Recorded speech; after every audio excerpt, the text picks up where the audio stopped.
ഹിന്ദി വിദ്യാലയത്തിന്റെ പുതിയൊരു വീഡിയോയിലേക്ക് എല്ലാവർക്കും സ്വാഗതം.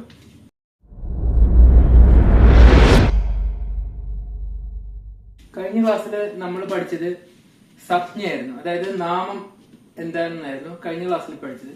ഇന്ന് നമ്മൾ പഠിക്കാൻ പോകുന്നത് അതുമായിട്ട് ബന്ധപ്പെട്ട് നിൽക്കുന്ന മറ്റൊരു ടോപ്പിക്കാണ്, അതായത് സർവനാമം.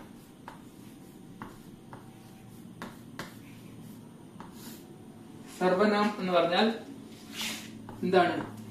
പ്രോനൗൺ. അതായത് കഴിഞ്ഞ ക്ലാസ്സിൽ പഠിച്ചത് നൗൺ ആയിരുന്നു, ഇപ്പൊ പഠിക്കാൻ പോകുന്നത് പ്രോനൗൺ, സർവനാം. സർവനാമിന്റെ ഡെഫിനേഷൻ ഇതാണ്. നിങ്ങൾക്ക് നോട്ടായിട്ട് ആവശ്യമുണ്ടെങ്കിൽ ഇത് നോക്കി എഴുതിയെടുക്കാം. संज्ञा के स्थान पर उसके अर्थ को प्रकट करने के लिए प्रयुक्त होने वाला विकारी शब्द है सर्वनाम. അതായത് സംജ്ഞ നാമത്തിന്റെ സ്ഥാനത്ത് അതിന് പകരമായി ഉപയോഗിക്കുന്ന അതിന്റെ അർത്ഥം കിട്ടുന്ന മറ്റൊരു വാക്ക്, അതിനുവേണ്ടി ഉപയോഗിക്കുന്ന വാക്ക്, അതിനെയാണ് നമ്മൾ എന്തെന്ന് പറയുന്നത്? സർവനാമം എന്ന് പറയുന്നത്. ഇത് ആവശ്യമുള്ളവര് നോട്ടായിട്ട് എഴുതിയെടുക്കുക. ഇനി ഈ സർവനാമത്തിനെ 6 വിഭജിച്ചിട്ടുണ്ട്. അതില് ഒന്നാമത്തതാണ് പുരുഷവാചക സർവനാം, രണ്ടാമത്തത് നിജവാചക സർവനാം, നിശ്ചയവാചക സർവനാം, അനിശ്ചയവാചക സർവനാം, സംബന്ധവാചക സർവനാം, പ്രശ്നവാചക സർവനാം. ഇങ്ങനെ 6 വകഭേദങ്ങളാണ് ഇതിനുള്ളത്. ഇതില് ഈ പുരുഷവാചക സർവനാമത്തിനെ പിന്നെ 3 തിരിച്ചിട്ടുണ്ട്. അതായത് ഉത്തം പുരുഷ്,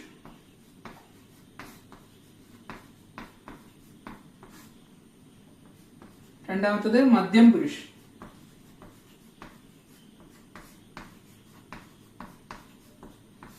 മൂന്നാമത്തത് അന്യപുരുഷ്,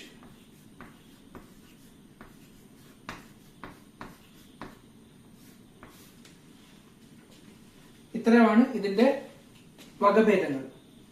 അപ്പോൾ ഇതും ആവശ്യമുള്ളവര് നോട്ടിലേക്ക് എഴുതിയെടുക്കുക. ഞാനിപ്പോ പറഞ്ഞ ഇത്രയും കാര്യങ്ങൾ ആദ്യം കാണുമ്പോൾ ചിലപ്പോൾ ചിലർക്ക് മനസ്സിലാവണമെന്നില്ല. അപ്പോ അതിന്റെ എക്സാമ്പിൾസ് കാണുമ്പോൾ നിങ്ങൾക്ക് കാര്യം എന്താന്ന് മനസ്സിലാകാൻ തുടങ്ങും. അപ്പൊ അത് മനസ്സിലാക്കി തുടങ്ങുന്നതിന് മുമ്പ് ഞാൻ ജസ്റ്റ് ഒന്ന് കുറച്ച് എക്സാമ്പിൾസ് പറയാം. അപ്പൊ നിങ്ങൾക്ക് കുറച്ചുകൂടി മനസ്സിലാക്കാൻ എളുപ്പമായിരിക്കും.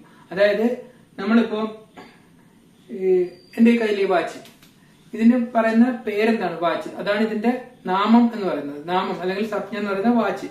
ഇതിന് പകരം നമ്മൾ ഉപയോഗിക്കുന്നത്. ഇപ്പൊ വാച്ചിനെ പറ്റിയ ഒരു കാര്യം നമ്മൾ എഴുതാൻ പറഞ്ഞു, ഒരു 5 സെന്റൻസ് എഴുതാൻ പറഞ്ഞാൽ ഇത് വാച്ചാണെന്ന് എഴുതി. പിന്നെ അടുത്ത സെന്റൻസിൽ വാച്ച് സമയം നോക്കാനാണ് കെട്ടുന്നത്, വാച്ച് കയ്യിലാണ് കെട്ടുന്നത്. അങ്ങനെ ഓരോ പ്രാവശ്യം ഈ വാച്ച് വാച്ച് വാച്ച് എന്ന് റിപ്പീറ്റ് ചെയ്ത് പറയാതിരിക്കാൻ ഈ വാച്ചിന് പകരം നമ്മളൊരു വാക്ക് ഉപയോഗിക്കും. എന്താണത്? ഇത് എന്നുള്ള ഒരു വാക്ക് ഉപയോഗിക്കും. ഫസ്റ്റ് സെന്റൻസിൽ നമ്മൾ എന്താ, ഇത് വാച്ചാണെന്ന് പറഞ്ഞു. പിന്നെ നമ്മൾ പറയുമ്പോൾ എന്ത് പറയും? ഇത് സമയം നോക്കാനാണ് ഉപയോഗിക്കുന്നത്, ഇത് കയ്യിലാണ് കെട്ടുന്നത്. അങ്ങനെ ഇതെന്നും പറഞ്ഞാണ് പിന്നെ നമ്മൾ ഇതിനെപ്പറ്റി പറയുന്നത്. അപ്പൊ ആ വാച്ച് എന്ന് പറയുന്ന നാമത്തിന് പകരം നമ്മൾ പിന്നീട് ഉപയോഗിച്ച എന്ത് വാക്കാണ്? ഇത് എന്ന് പറയുന്ന വാക്കാണ്. അതുപോലെ ഒരാളുടെ പേര് പറയുന്നു. ആളുടെ പേര് പറഞ്ഞിട്ട് നമ്മൾ കഴിഞ്ഞ ക്ലാസ്സിൽ പറഞ്ഞ പോലെ മോഹൻ ഒരു പേരാണ്. ആ പേര് പറഞ്ഞു കഴിഞ്ഞിട്ട് അയാളെ പറ്റി പിന്നെ നമ്മൾ പറയണമെങ്കിൽ എന്താ? അയാളെന്ന് പറയാം, അല്ലെങ്കിൽ അവൻ എന്ന് പറയാം, അദ്ദേഹം എന്ന് പറയാം. ഇതൊക്കെ എന്താ? ആ പേരിന് പകരം നമ്മൾ ഉപയോഗിക്കുന്ന വാക്കുകളാണ്. അങ്ങനെയുള്ള വാക്കുകളാണ് നമ്മൾ എന്തെന്ന് പറയുന്നത്? സർവനാമം എന്ന് പറയുന്നത്. അപ്പൊ ആ സർവനാമം തന്നെ പല കാറ്റഗറി ഉണ്ട്. അത് ഓരോന്നും ഏതൊക്കെയാണെന്നാണ് നമ്മൾ ഇനി പഠിക്കാൻ പോകുന്നത്. അപ്പൊ നമ്മൾ പറഞ്ഞ 6 വകഭേദങ്ങൾ എന്തൊക്കെയായിരുന്നു ഒന്ന് പറഞ്ഞു നോക്കിയേ. ഒന്നാമത്തത് എന്താണ്? പുരുഷവാചക സർവനാം. രണ്ടാമത്തത് നിജവാചക സർവനാം. 3 നിശ്ചയവാചക സർവനാം. 4 അനിശ്ചയവാചക സർവനാം. 5 സംബന്ധവാചക സർവനാം. 6 പ്രശ്നവാചക സർവനാം. അപ്പൊ ഈ 6 എണ്ണമാണ് നമ്മൾ പഠിക്കാൻ പോകുന്നത്. 6 എണ്ണത്തില് ആദ്യത്തിൽ ഏതാണ് നമ്മൾ പറഞ്ഞത്? പുരുഷവാചക സർവനാം.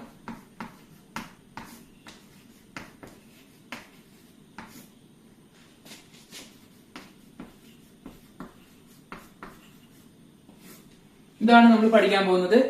ഇതിനെ 3 തിരിച്ചിട്ടുണ്ടെന്ന് പറഞ്ഞു. എന്തൊക്കെയാണ്? ഉത്തം പുരുഷ്,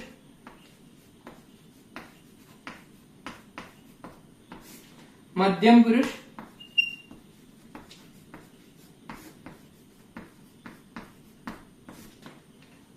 മൂന്നാമത്തത് അന്യപുരുഷ്.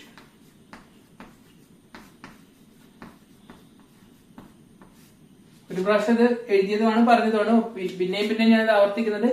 ഇത് വീണ്ടും വീണ്ടും കേൾക്കുമ്പോൾ നിങ്ങൾക്ക് ഓർത്തിരിക്കാൻ കുറച്ചുകൂടി എളുപ്പമായിരിക്കും. നിങ്ങൾ തന്നെ ഒന്ന് പറഞ്ഞു നോക്കുക. ഈ 6 ഒന്ന് പറഞ്ഞു നോക്കുക. അത് കഴിഞ്ഞിട്ട് ഈ 3 പറയാം. അപ്പൊ ആ പേര് നമ്മളുടെ മനസ്സിലേക്ക് പതിയും. ഇനി ഇത് എന്തൊക്കെയാണെന്ന് ചിലപ്പോ ഇംഗ്ലീഷ് വേർഡ് പറഞ്ഞാൽ ചിലപ്പോൾ നിങ്ങൾക്ക് കേട്ടിട്ടുണ്ടാവും. First person, second person, third person. English ഗ്രാമറിൽ പ്രോനൗൺ പഠിക്കുമ്പോൾ first person, second person, third person കേട്ടിട്ടുണ്ടാവും. അത് തന്നെയാണ് ഈ ഉത്തം പുരുഷ്, മധ്യം പുരുഷ്, അന്യപുരുഷ്. അതിനു മുമ്പ് ഒരു കാര്യം കൂടി പറഞ്ഞ് മനസ്സിലാക്കി തരാം. അതായത് സംജ്ഞയും സർവനാമം തമ്മിലുള്ള ഒരു വ്യത്യാസം കൂടി ഒന്ന് മനസ്സിലാക്കിയിരിക്കാൻ വേണ്ടിട്ട് പറയാണ്. സംജ്ഞ എന്ന് പറഞ്ഞു കഴിഞ്ഞാൽ നമുക്ക് ആ ഒരു വാക്ക് കേൾക്കുമ്പോൾ എന്താണോ പറഞ്ഞ വാക്ക് അതിനെപ്പറ്റി നമ്മളുടെ മനസ്സിൽ ഒരു രൂപം വരും. അതായത് ഞാൻ നേരത്തെ പറഞ്ഞ ഉദാഹരണം തന്നെ, വാച്ച് എന്ന് പറഞ്ഞു കഴിഞ്ഞാൽ എന്താ, വാച്ചിന്റെ രൂപമാണ് നമുക്ക് മനസ്സിൽ വരുന്നത്. പക്ഷെ നമ്മൾ അതിന് പകരം ഉപയോഗിച്ച വാക്ക് എന്തായിരുന്നു, അതിന്റെ സർവനാമമായിട്ട് ഉപയോഗിച്ചത് അത് എന്നുള്ളൊരു വാക്കാണ് നമ്മൾ ഉപയോഗിച്ചത്. അപ്പൊ ആ അത് എന്ന് പറയുന്ന വാക്ക് വെറുതെ അതെന്ന് കേട്ടാൽ അത് എന്താന്ന് നമുക്ക് മനസ്സിലാകത്തില്ല. അതിന് തൊട്ടു മുമ്പ് നമ്മൾ എന്താണോ ഉപയോഗിച്ചത്, എന്ത് സംജ്ഞയാണോ ഉപയോഗിച്ചത്, അതുമായിട്ട് ബന്ധപ്പെടുത്തിയാണ് നമുക്ക് അതെന്ന് പറയുന്ന വാക്ക് കേൾക്കുമ്പോൾ ഒരു രൂപം മനസ്സിലേക്ക് വരുന്നത്. അതായത് സംജ്ഞ എന്ന് പറഞ്ഞാൽ ഒരു നാമം എന്ന് പറഞ്ഞു കഴിഞ്ഞാൽ എന്തോ ആ ഒരു പേര് കേൾക്കുമ്പോൾ നമുക്ക് ആ ഒരു സാധനത്തിന്റെ രൂപം നമ്മളുടെ മനസ്സിലേക്ക് വരും. പക്ഷേ സർവനാമം എന്ന് പറഞ്ഞാൽ എന്താ, അതിന് തൊട്ടു മുമ്പ് എന്തെങ്കിലും ഒരു നാമം ഉപയോഗിച്ചാലേ നമുക്ക് അടുത്ത സർവനാമം എന്താണ് ഉദ്ദേശിച്ചിരിക്കുന്നതെന്ന് മനസ്സിലാവുള്ളൂ. ഇതില് ഒന്നാമത്താണ് പുരുഷവാചക സർവനാമം. അതിന്റെ ഡെഫിനേഷൻ ആണിത്.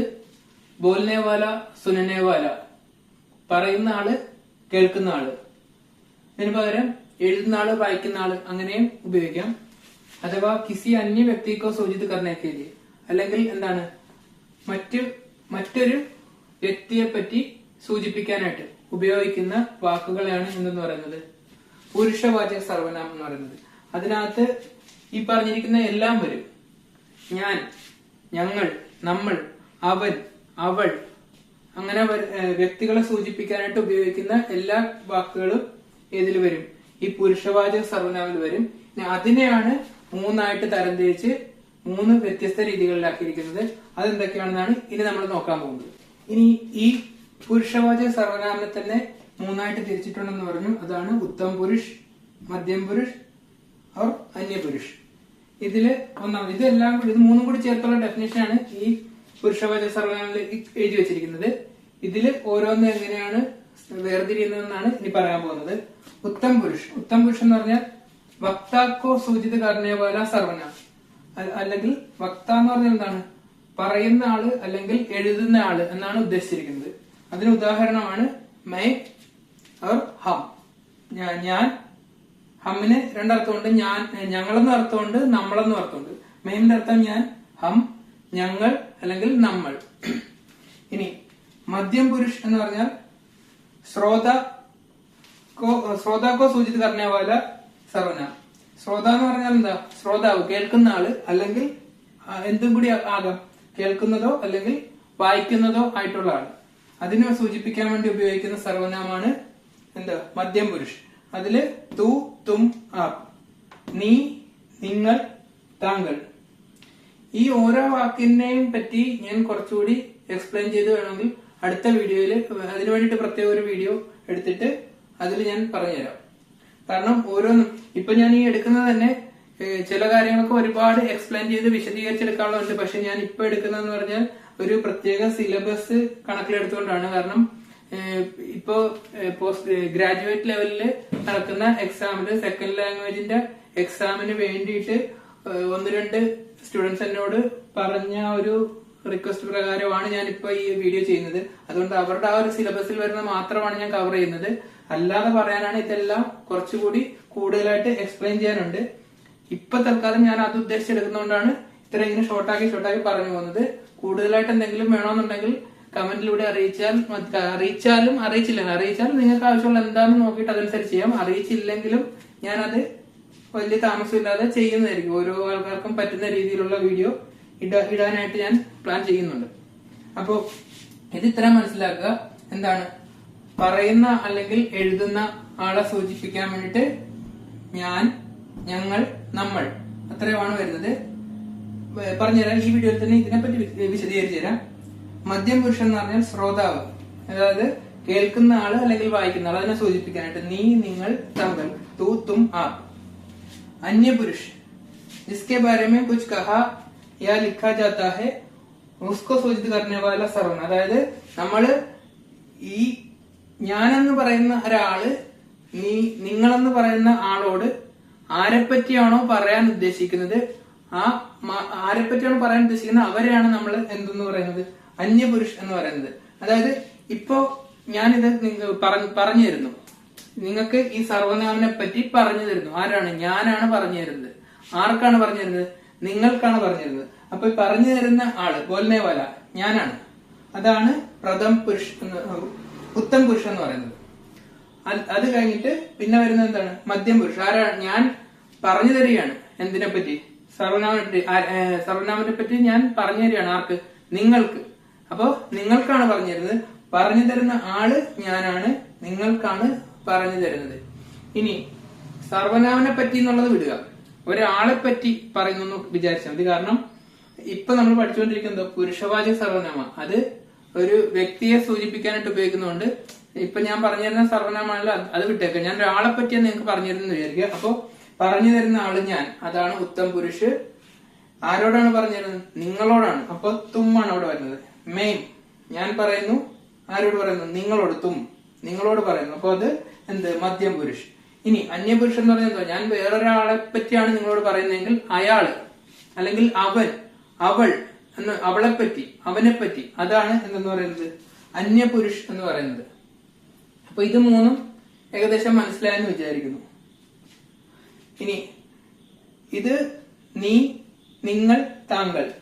നമുക്ക് എപ്പോഴും ഒരു ലാംഗ്വേജ് പഠിക്കാനായിട്ട്, നമ്മൾ ജനിച്ച് വളരുന്നത് ഏത് നാട്ടിലാണോ ആ ഭാഷ പഠിക്കാനായിട്ട് വേറൊരു ഭാഷയുടെ സപ്പോർട്ട് നമുക്ക് ആവശ്യമില്ല. കാരണം നമ്മൾ ഇതൊന്നും എഴുതിയും വായിച്ചും ഒന്നുമല്ല പഠിക്കുന്നത്, ജനിച്ചു വീഴുമ്പോൾ തന്നെ കേട്ട് പഠിക്കുന്നതാണ്. അതിന് മറ്റൊരു ഭാഷയുടെ സപ്പോർട്ട് ഇല്ല. ഇപ്പൊ നമുക്ക് മലയാളത്തില് നമ്മള് കേരളത്തിൽ ജനിച്ചു വളർന്നു, നമുക്ക് മലയാളം പഠിക്കാൻ വേറൊരു ഭാഷയുടെ സപ്പോർട്ട് ആവശ്യമില്ല. ഒരു സാധനത്തിന്റെ പേരോ എന്ത് തന്നെ ആയിക്കോട്ടെ, എന്ത് പറഞ്ഞാലും നമ്മളത് കേട്ടും കണ്ടും മനസ്സിലാക്കാതെ ഇന്ന ബാക്കി മനസ്സിലായി. പക്ഷെ നമ്മൾ വേറൊരു ഭാഷ പഠിക്കുമ്പോൾ ഇതിന്റെ അർത്ഥം അറിയണമെങ്കിൽ എന്താ, ആ അർത്ഥം പഠിക്കാനായിട്ട് നമുക്ക് മനസ്സിലാവുന്ന മറ്റൊരു ഭാഷയുടെ സഹായം ആവശ്യമാണ്. അങ്ങനെ വരുമ്പോ നമുക്ക് ഏറ്റവും ഹിന്ദി പഠിക്കുമ്പോൾ നമുക്ക് സപ്പോർട്ട് ചെയ്യാനായിട്ട് ആവശ്യമുള്ള ഭാഷ ഏത് വേണേലും തിരഞ്ഞെടുക്കാം. പക്ഷെ എന്റെ അഭിപ്രായത്തിൽ കുറച്ചുകൂടി നല്ലത് മലയാളം ഇതോടൊപ്പം നല്ല രീതിയിൽ അറിഞ്ഞിരിക്കുന്നതാണ്. അതുകൊണ്ട് തന്നെ ഞാനിവിടെ ഹിന്ദി പഠിക്കാനായിട്ട് വരുന്ന പിള്ളേരെ അതോടൊപ്പം അക്ഷരം പഠിപ്പിക്കുന്നതിന്റെ കൂടെ തന്നെ ഞാൻ മലയാളം കൂടി അതിന്റെ ഒപ്പം തന്നെ പഠിപ്പിച്ചാണ് പൊയ്ക്കൊണ്ടിരിക്കുന്നത്. കാരണം ഇപ്പൊ ഉദാഹരണത്തിന് ഇവിടെ തന്നെ ഈ 3 വാക്കുണ്ട്. തൂ ഉണ്ട്, തുമ്മുണ്ട്, ആപ്പുണ്ട്. ഇതിന്റെ അർത്ഥം എന്താ? തൂ എന്ന് പറഞ്ഞാൽ നീ, തുമ്മെന്ന് പറഞ്ഞാൽ നിങ്ങൾ, ആപ്പ് എന്ന് പറഞ്ഞാൽ താങ്കൾ. മലയാളത്തിൽ നമുക്കിത് പറഞ്ഞു കൊടുക്കാൻ എന്താ, ഓരോന്നിനും പ്രത്യേകം വാക്കുണ്ട്. ഇംഗ്ലീഷ് ആണെങ്കിൽ ഇതിന് 3നും കൂടി ചേർത്ത് ഒറ്റ വാക്കേ ഉള്ളൂ. ആ വാക്കാണ് എന്ത്? യു. അപ്പൊ ഇംഗ്ലീഷ് വെച്ച് പഠിക്കുന്നതിനേക്കാൾ കുറച്ചുകൂടി നല്ലത് എന്തായിരിക്കും? മലയാളം വെച്ച് പഠിക്കുന്നതാണ്. ഇനി അപ്പൊ നിങ്ങൾ ഓർക്കും മറ്റു ഭാഷകൾ എന്ന് പറഞ്ഞാൽ ഞാൻ ഉദ്ദേശിക്കുന്നത് ഇപ്പൊ കേരളത്തിലെ ഒരാളെ സംബന്ധിച്ചിടത്തോളമാണ് പറയുന്നത്. മറ്റു ഭാഷക്കാർക്ക് അതനുസരിച്ച് പഠിക്കും. എങ്കിലും നമുക്ക് ഇപ്പൊ തമിഴിലാണെങ്കിൽ മലയാളത്തിൽ നമുക്ക് ക, ഇഖ, ഗ, ഇഖ, ങ. ഹിന്ദിയിലും ഉണ്ട് ക, ഇഖ, ഗ, ഇഖ, ങ. എഴുത്തും വായനയും പഠിക്കുമ്പോൾ ഇത് ഹിന്ദി മലയാളം ഏകദേശം ഒരുപോലെയാണ്. ഇംഗ്ലീഷിലാണെങ്കിൽ അങ്ങനെയല്ല, ABCD ആണ്. അത് വിട്ടേക്ക. ഇനി തമിഴ് എടുക്കുകയാണെങ്കിൽ അപ്പോഴും വ്യത്യാസമുണ്ട്. തമിഴിലാണെങ്കിൽ ഇത് ക കഴിഞ്ഞാൽ പിന്നെ നേരെ എങ്ങോട്ടാ പോകുന്നത്? ക കഴിഞ്ഞാൽ പിന്നെ ങയിലേക്കാണ് പോകുന്നത്. കായ്ക്കും ഇക്കായ്ക്കും ഗായ്ക്കും ഇക്കായ്ക്കും കൂടി ചേർത്ത് ഈ ഒരു ഒറ്റ കായാണ് തമിഴിലുള്ളത്. ഇത് കാന്ന് വായിക്കാം, ഗാന്ന് വായിക്കാം, ഖാന്ന് വായിക്കാം, എല്ലാം വായിക്കാം. പക്ഷെ അതിനെല്ലാം കൂടി ഈ ഒരെണ്ണേ ഉള്ളൂ. പക്ഷെ ഹിന്ദിയിലാണെങ്കിൽ എന്തോ മലയാളത്തിലെ പോലെ ഉണ്ട്. അപ്പൊ നമുക്ക് കമ്പയർ ചെയ്ത് പഠിക്കുമ്പോൾ സപ്പോർട്ട് ചെയ്യാനായിട്ട് ഏറ്റവും ബെസ്റ്റ് ലാംഗ്വേജ് എന്ന് പറയുന്നത് ഏതാണ്? മലയാളമാണ്. നമ്മളെ സംബന്ധിച്ചിടത്തോളം, നമ്മള് കേരളീയരെ സംബന്ധിച്ചിടത്തോളം ഏതാണ് നല്ലത്? മലയാളം കൂടി ഇതിന്റെ ഒപ്പം പഠിച്ചു പോകുന്നതാണ് നല്ലത്. അതുകൊണ്ട് തന്നെ ഞാൻ അങ്ങനെ പഠിപ്പിക്കാറുമുണ്ട്.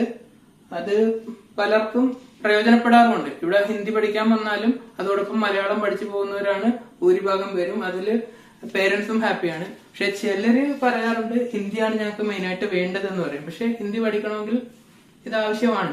ഇവിടെ വരുന്നത് ഞാൻ അങ്ങനെ പഠിപ്പിച്ച് വിടാറുള്ളൂ. അപ്പൊ അങ്ങനെ നമ്മള് സർവനാമിന്റെ 6 പാർട്ടില് ഒരു പാർട്ടും അതിന്റെ 3 സബ് ഡിവിഷനും നമ്മൾ പഠിച്ചു. ഇനി അടുത്ത ഒരു 5 പാർട്ട് കൂടി നമുക്ക് പഠിക്കാനുണ്ട്. അതപ്പോ ഈ ഒരു ഒറ്റ വീഡിയോയിൽ ചെയ്താൽ വീഡിയോയും കുറച്ച് ലെന്തി ആയി പോകും. അതുമല്ല നിങ്ങൾക്ക് തന്നെ മടുപ്പ് തോന്നി തുടങ്ങും. അതുകൊണ്ട് ഇത് ഇത്ര നന്നായി പഠിക്കുക. ഈ വീഡിയോ നല്ലപോലെ കണ്ട് മനസ്സിലാക്കി കഴിയുന്നത് സ്കിപ്പ് ചെയ്യാതെ ഒറ്റ സ്ട്രെച്ചിന് കണ്ടു പോവുക. വേണമെന്ന് തോന്നിയാൽ വീണ്ടും വീണ്ടും കാണുക. നോട്ട് എഴുതിയെടുക്കണമെന്നുണ്ടെങ്കിൽ പോസ് ചെയ്ത് വെക്കുക. എന്നിട്ട് ആ നോട്ട് എഴുതിയെടുക്കുക, വായിച്ച് മനസ്സിലാക്കുക. എന്തെങ്കിലും ഡൗട്ട് തോന്നിയാൽ വീണ്ടും അത് ഒന്നുകൂടി ഒന്ന് കണ്ട് മനസ്സിലാക്കിയൊക്കെ ഇത് നല്ല വ്യക്തമായിട്ട് പഠിക്കുക. ഇതിനുശേഷം അടുത്ത അതിന്റെ ഡിവിഷൻ അടുത്തത് ഇനി എന്താ 5 എണ്ണം ഉണ്ടെന്ന് പറഞ്ഞു. ഇപ്പൊ നമ്മള് പുരുഷവാചക സർവനാം, നിജവാചക സർവനാം, നിശ്ചയവാചക സർവനാം, അനിശ്ചയവാചക സർവനാം, സംബന്ധവാചക സർവനാം, പ്രശ്നവാചക സർവനാം ഇത്രയും ഉണ്ടെന്ന് പറഞ്ഞു. അതില് നമ്മള് ഒരെണ്ണം പഠിച്ചു. ഒരെണ്ണം എന്ന് പറയുമ്പോൾ അതിന്റെ ബാക്കിയുള്ള 3 ഭാഗങ്ങളും പഠിച്ചിട്ടുണ്ട്. ഇനിയുള്ള ബാക്കി 5 എണ്ണം അത് നമുക്ക് അടുത്ത വീഡിയോയിൽ ഞാൻ വ്യക്തമായിട്ട് പറഞ്ഞുതരാം. അപ്പൊ നിങ്ങൾക്ക് പഠിക്കാനും സൗകര്യമായിരിക്കും, കാണുമ്പോൾ ബോറടിക്കത്തുമില്ല, വീഡിയോ ഒരുപാട് ലെങ്തി ആയി പോകത്തുമില്ല. അതുകൊണ്ട് അത് ഞാൻ അടുത്ത വീഡിയോയിൽ അടുത്ത നിജവാചക സർവനാമം എന്ന് പറയുന്ന പാർട്ട് അടുത്ത വീഡിയോയിൽ ചെയ്യുന്നതായിരിക്കും. ഓക്കെ, അപ്പോൾ ഇതെല്ലാവരും നന്നായി പഠിക്കുക. Thank you.